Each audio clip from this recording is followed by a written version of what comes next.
ఆయన lawyer gear మొత్తం అంతా ఇడిచి ఎక్కడెక్కడ పరారైపోయాడు సార్ ఇంక మొత్తము. ఈ నేల రైతులు కూడా అంత తిక్కినాళ్ళు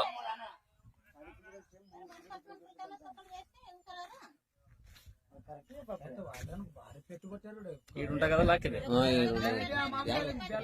మరి ఉరుకుంది కానీ వాళ్ళు కట్టేయలేదా పెద్దలాంటి వాళ్ళు లాక్ ఆడబడితే అంత ఈ గ్యాప్ వచ్చే కదా ఇటు వస్తుంది. ఆ గ్యాప్ వస్తే పట్టుకుంటది గట్టిగా. ఈ నాయలు తిక్కి నాయలు మరి ఇంకో నాయలు అందుకే రేటు 7,500 7,700 పెడతారు.